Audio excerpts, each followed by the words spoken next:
मेरे साथ बोलिए, भारत माता की। क्यों भाई, कराड़ दक्षिण वालों की आवाज को क्या हो गया है? अतुल बाबा को जिताना है या नहीं जिताना है? गत समय की गलती को सुधारना है या नहीं सुधारना है? तो ऐसी आवाज नहीं चलेगी। मेरे साथ दोनों हाथ उठाइए। मोदी जी महाराष्ट्र में है, नासिक की और कहीं है, उन तक आवाज जानी चाहिए। दोनों हाथ उठाइए, बहनें भी उठाएं। विजय के संकल्प की मुट्ठी भींचिए और प्रचंड आवाज से बोलिए, भारत माता की जय जय जय जय जय शिवाजी, जय जय जय जय जय भवानी, वंदे वंदे। आज कराड़ दक्षिण की इस विराट सभा में आए हुए प्यारे भाइयों, बहनों, माताओं और मेरे जिगर के टुकड़े जैसे युवा मित्रों, आप सभी को राम राम। भाइयों बहनों, सबसे पहले मैं उत्तरेश्वर महादेव और कृष्णा माई को प्रणाम कर कर मेरी बात की शुरुआत करना चाहता हूं।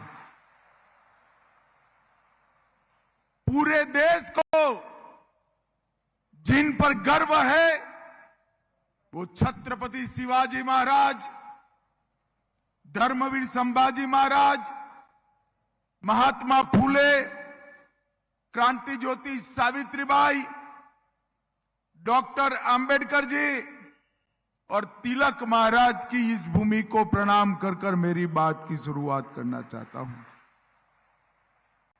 मैं आज यहां पर आया हूं तब को भी मनपूर्वक याद करता हूं। जयंतराव भोसले को स्मृति में लाकर मेरी बात की शुरुआत करना चाहता हूं। भाइयों बहनों, अभी मैं अतुल दादा को सुन रहा था। अतुल दादा ने कहा कि मैं दूसरी बार आया हूं।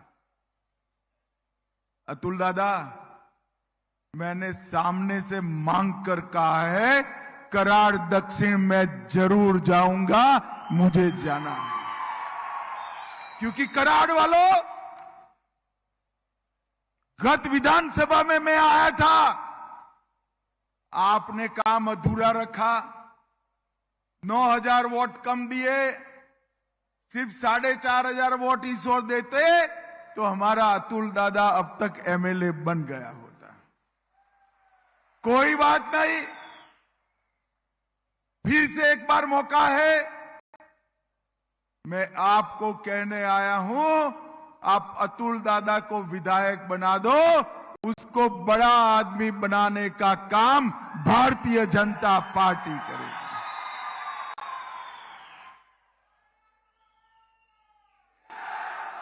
भाइयों बहनों, 2019 में भाजपा सेना युति को बहुमत मिला था, जनादेश मिला था। जनादेश के साथ विश्वासघात हुआ, मगर इस बार हम कोई गलती नहीं करने वाले हैं। इस बार महायुति की सरकार प्रचंड बहुमत के साथ आने वाली है, प्रचंड बहुमत के साथ। सातारा जिला हमेशा से वीरों की भूमि रहा है। सातारा की गद्दी ने शिवाजी महाराज के, संभाजी महाराज के मृत्यु के बाद कई सालों तक औरंगजेब के दांत खट्टे करने का काम किया और आज भी यहां से हजारों हजारों युवा मां भारती की सेना की भर्ती होकर मां भारती के लिए प्राण देने के लिए तत्पर रहते हैं। सातारा की वीर माताओं को मैं मनपूर्वक प्रणाम करना चाहता हूं, जिन्होंने अपने नौनिहालों को सेना में रक्षा के लिए भेजा है। भाइयों बहनों, नरेंद्र मोदी जी हमेशा से सेना के जवानों का सम्मान करते हैं। इंदिरा गांधी ने एक वादा किया था, 1 रैंक 1 पेंशन का। 40 साल कांग्रेस की सरकार रही, इंदिरा जी रही, राजीव जी रहे, सोनिया मनमोहन रहे, मगर 1 रैंक 1 पेंशन का वादा पूरा नहीं हुआ। वो वादा पूरा करने का काम हमारे नेता, आपके प्रिय देश के प्रधानमंत्री नरेंद्र मोदी जी ने किया। नरेंद्र मोदी जी ने, और 1,55,000 करोड़ रुपया ये 10 साल में तनख्वाह से ज्यादा 1 रैंक 1 पेंशन के तहत हमारे सेना के जवानों के और उनके परिवार के अकाउंट में भेज दिया है। और ये राहुल बाबा जो झूठ बोलने की फैक्ट्री है, वो अग्निवीर को लेकर झूठ फैला रहे हैं कि अग्निवीर सेना के जवानों को बेकार कर देगा। मैं आज यहां पर महाराष्ट्र के युवाओं को कहने के आया हूं, आप इनके झांसे में ना आइए। अग्निवीर युवाओं को बेकार कराने का कार्यक्रम नहीं है, अग्निवीर सेना को युवा करने का कार्यक्रम है। और भाइयों बहनों, मैं आज ये भूमि पर कहकर जाता हूं, जिन्होंने सालों तक देश की रक्षा करी, हिंदू पदशाही को आगे बढ़ाया, वो भूमि पर कहकर जाता हूं, महाराष्ट्र के एक एक अग्निवीर को वापिस आने के बाद भारत सरकार की सीएपीएफ और महाराष्ट्र सरकार एक एक व्यक्ति को पेंशन वाली नौकरी देगी। ये भारतीय जनता पार्टी का वादा है। राहुल बाबा, हमारे वादे आपकी तरह नहीं होते। नरेंद्र मोदी जी जो कहते हैं वो करते हैं। भारतीय जनता पार्टी का वादा पत्थर पर लकीर होता है। कर्नाटक में चुनाव था, हिमाचल में चुनाव था, तेलंगाना में चुनाव था, आपने वादों का पिटारा खोला, चुनाव जीत गए। और अब तो खरगे जी भी कहते हैं, भैया संभल कर वादा करो, पूरा नहीं होता है। जिस पार्टी का अध्यक्ष, राष्ट्रीय अध्यक्ष कांग्रेस को नसीहत दे कि हम वादे पूरा नहीं करते हैं, वो पार्टी कराड़ दक्षिण वालों के वादे पूरे कर सकती है क्या? जोर से बोलो, कर सकती है क्या? 50 साल से एक ही परिवार को आपने यहां से चुन कर भेजा। कराड़ दक्षिण विकास की रेस में पिछड़ गया। आज स्वयं एमएलए के इर्द गिर्द गरीबों की झोंपड़ियां हैं। मैं आज कराड़ दक्षिण को कहकर जाता हूं, एक एक गरीब को पक्का मकान देने का काम अतुल दादा करेंगे। और अतुल बाबा को भी कहना चाहता हूं, प्रधानमंत्री जी की जो आवास योजना है, इसकी प्रायोरिटी गरीब व्यक्ति है, इसमें कोई कृपा नहीं करता है। परंतु ये जो यहां से जिनको चुनकर भेजा है, वो मोदी जी की योजनाओं को नीचे नहीं लाने देते। अतुल दादा, इस बार चुनने के बाद 1 साल के अंदर ही सारे गरीबों के मकान समाप्त करना, मैं इसके लोकार्पण के कार्यक्रम में खुद आकर सारे गरीबों को अपने घर की चाबी देने का काम करूंगा।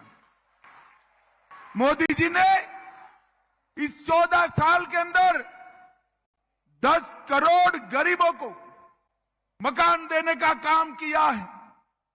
और इसके साथ साथ आपने तीसरी बार राजा साहब को यहां से चुनकर भेजा, मोदी जी प्रधानमंत्री बने। तीसरी बार पहली कैबिनेट में बच गए 3 करोड़ गरीबों का घर का संकल्प भी देश के नेता नरेंद्र मोदी जी ने किया। कराड़ के पास हमारे यूपी की सरकार बड़ा फ्लाईओवर ब्रिज बना रही है और अतुल बाबा भोंसले कोऑपरेटिव संस्थाओं से जुड़े हुए व्यक्ति, कृष्णा सहकारी बैंक, कृष्णा सहकारी चीनी, कृष्णा अस्पताल, इसलिए वो सबके साथ सहकारिता से काम करेंगे। इसका मुझे पूरा भरोसा है भाइयों बहनों, मुझे पूरा भरोसा है। मैं आज इस पवित्र भूमि पर आया हूं तब आप सभी को कहना चाहता हूं, भारतीय जनता पार्टी की सरकार ने अनेक संकल्प हमारे जो 50 साल पहले लिए थे, लोग हमारा मखौल उड़ाते थे, ये संकल्प चुनावी वादे हैं, पूरा नहीं होंगे। मगर जैसे ही मोदी जी की सरकार आई, एक के बाद एक संकल्प पूरा हुआ।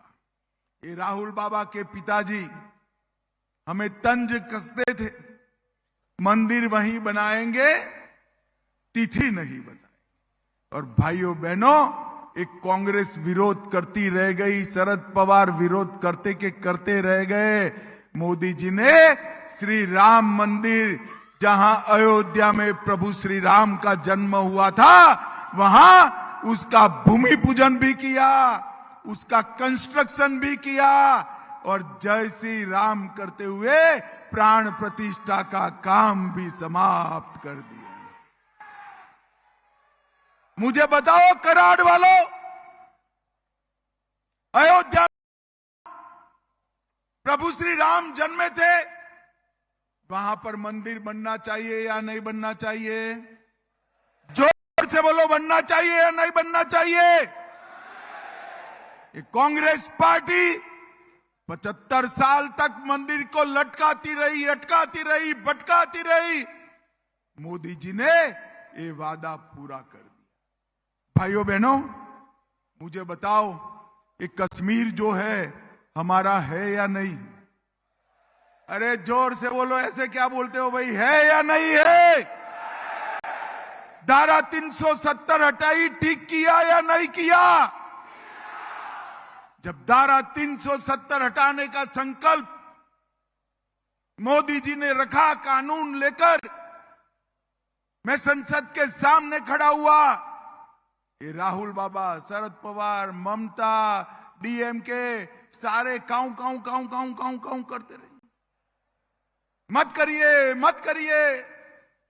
मैंने पूछा भाई क्यों न करे, तो उन्होंने कहा कि खून की नदियां बह जाएगी कश्मीर। राहुल बाबा, ये नरेंद्र मोदी सरकार है, खून की नदियां छोड़ो, किसी की कंकर चलाने की हिम्मत नहीं है, कंकर चलाने। हमने 370 को हटा दिया। अभी वहां नेशनल कॉन्फ्रेंस और कांग्रेस की सरकार आई, 2 दिन पहले उन्होंने प्रस्ताव पारित किया कि 370 वापिस लानी चाहिए। मैं आज आप सबके बीच में कहकर जाता हूं, राहुल बाबा, आप तो क्या, आपकी चौथी पीढ़ी भी आएगी ना, धारा 370 वापिस नहीं आएगी। कश्मीर भारत का है, इस पर कोई उंगली उठाकर देख नहीं सकता। आपका शासन था, आए दिन पाकिस्तानी आतंकवादी बम धमाके कर भाग जाते थे और मनमोहन सरकार के माथे पर जू नहीं रेंगती थी। नरेंद्र मोदी सरकार आई और उरी और पुलवामा में हमला किया। वो भूल गए कि अब मनमोहन सिंह की सरकार नहीं है, अब नरेंद्र मोदी की सरकार है। 10 ही दिन में एयर स्ट्राइक और सर्जिकल स्ट्राइक कर पाकिस्तान के घर में घुसकर आतंकवादियों का सफाया करने का काम नरेंद्र मोदी जी ने। और उस वक्त ये सारे नेता सबूत मांगते थे। राहुल बाबा सबूत मांगते थे। राहुल बाबा जरा सी समझ होती तो आप सबूत न मांगते, टीवी पर पाकिस्तान वालों का लटका हुआ मुंह देख लेते तो मालूम पड़ जाता वहां क्या हुआ है। भाइयों बहनों, इनके लिए देश से ज्यादा अपनी वोट बैंक है। औरंगाबाद का नाम संभाजी नगर होता है, ये विरोध करते हैं। मैं पूछना चाहता हूं उद्धव ठाकरे जी को, उद्धव ठाकरे जी, सत्ता के लिए बाला साहब की पूरी विरासत के साथ धोखा करना कितना ठीक है?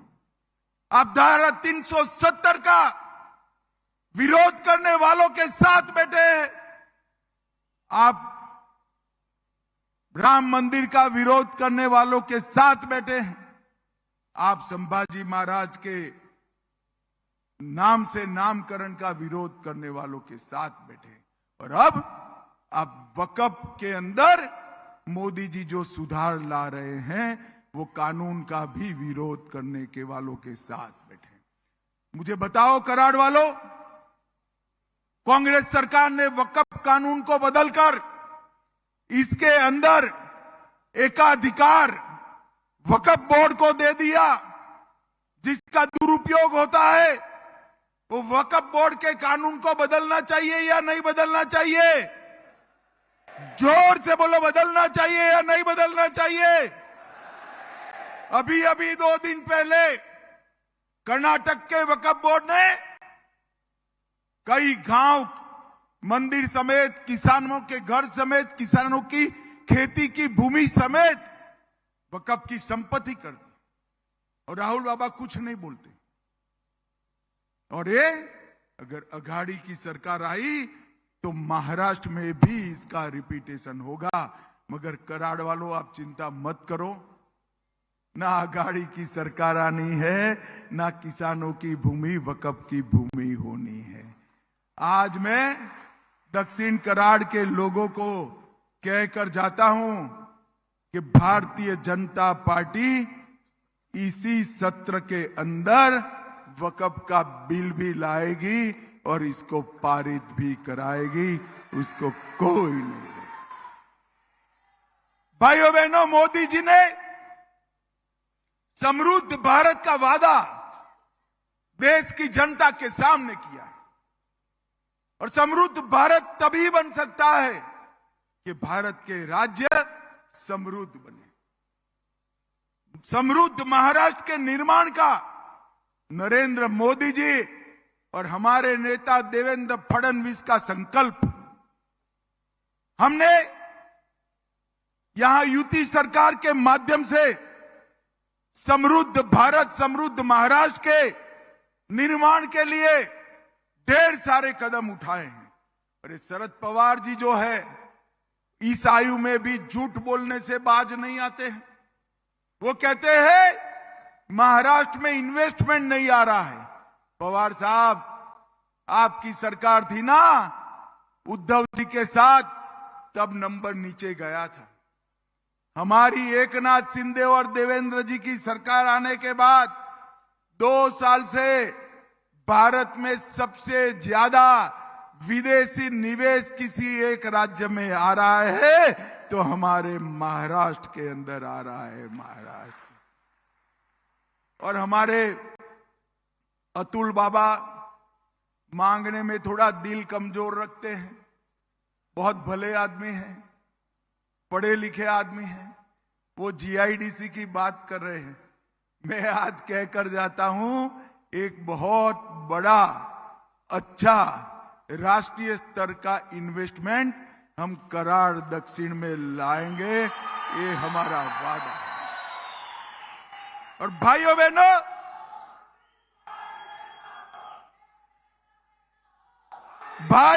भाइयों बहनों, बस भाइयों बहनों, नरेंद्र मोदी जी ने पूरे महाराष्ट्र के विकास के लिए एकनाथ जी और देवेंद्र जी के साथ मिलकर सड़कों का जाला बनाया। समृद्धि राजमार्ग, मुंबई कोस्टल रोड, अटल सेतु, पुणे, मुंबई, नागपुर में मेट्रो, देवेंद्र जी ने जलयुक्त शिवार बनाए, कृष्णा भीमा स्थिरीकरण का काम किया, तेंबू मैसल जैसी योजनाओं को भी आगे बढ़ाया। मैं पवार साहब को पूछना चाहता हूं कि आप एक भी काम बता दीजिए जो अघाड़ी की सरकार में हुआ था। मेरा कराड़ वालों से अपील है, जिस प्रकार से महाराष्ट्र का विकास हो रहा है, कराड़ के युवा ऑनलाइन जाए और पूरे देश के विकास के साथ इसकी तुलना करे। सबसे तेज विकास मोदी जी के शासन में, देवेंद्र के शासन में अगर कहीं हो रहा है तो हमारे महाराष्ट्र के अंदर हो रहा है मित्रों, महाराष्ट्र। और आज मैं उद्धव ठाकरे के जी को भी कहने आया हूं, हिंदुत्व को पाखंड कहने वाले लोगों के साथ आप बैठे उद्धव जी।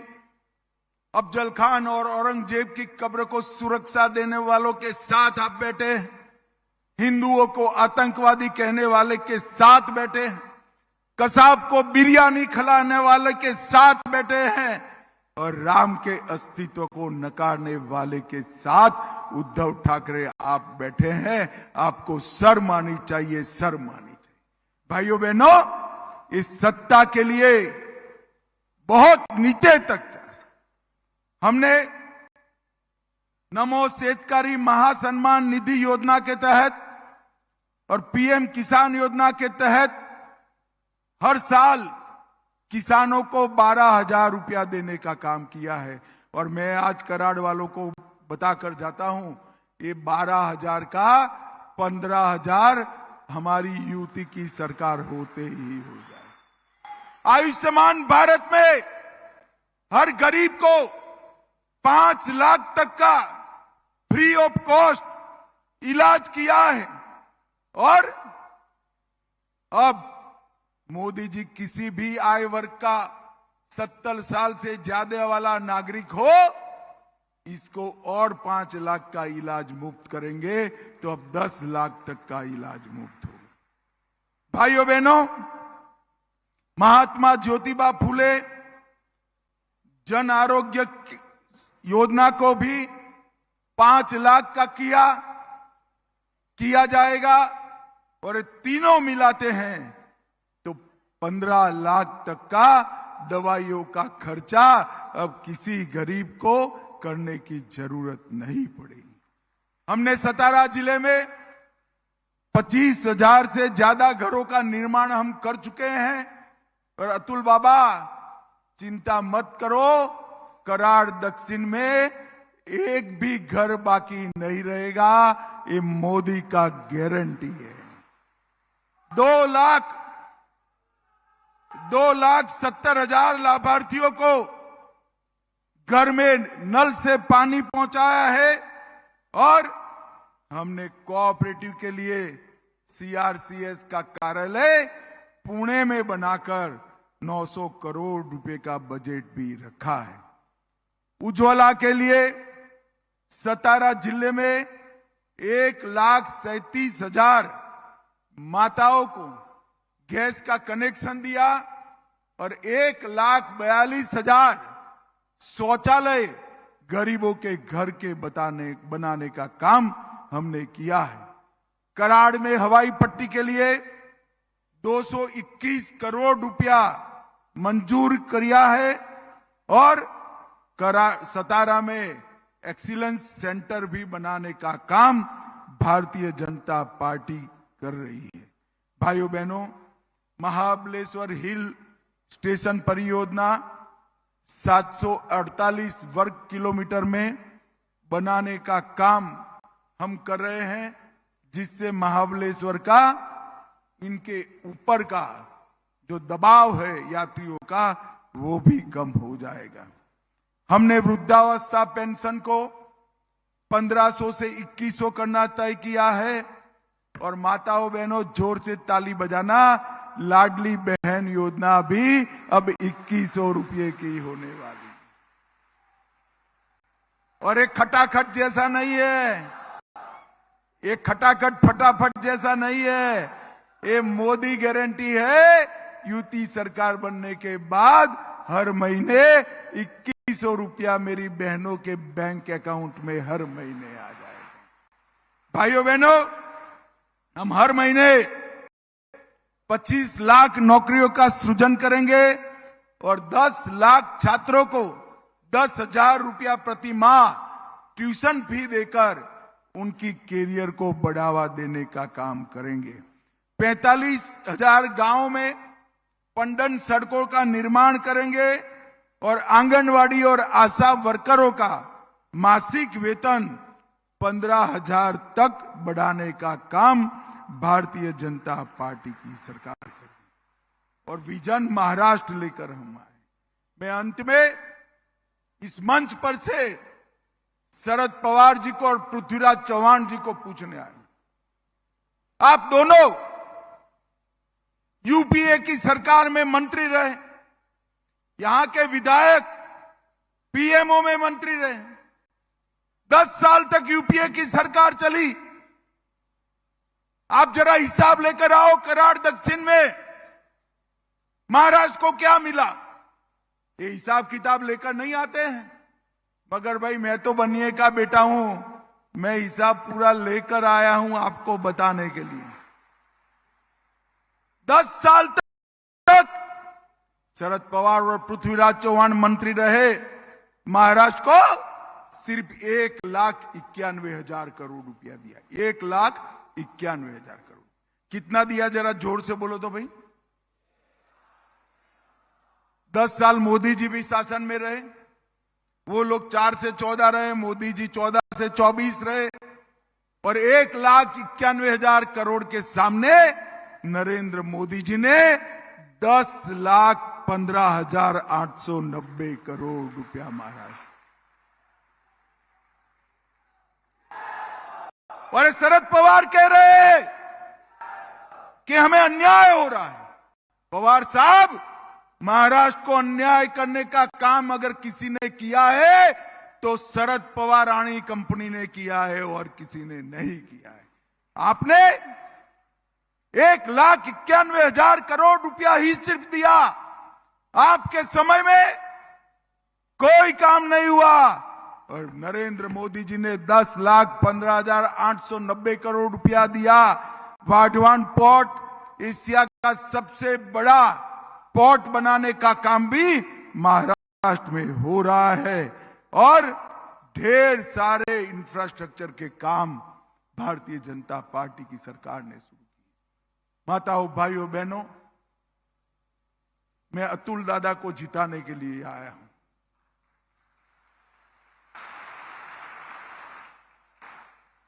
गत चुनाव में अतुल दादा कुछ 9,000 समथिंग से हार गए थे। मेरे दिल में भी कसक थी, इसलिए हमारे प्रदेश अध्यक्ष को कहा था कि कराड़ दक्षिण का सभा मेरे नाम पर ही लिखना।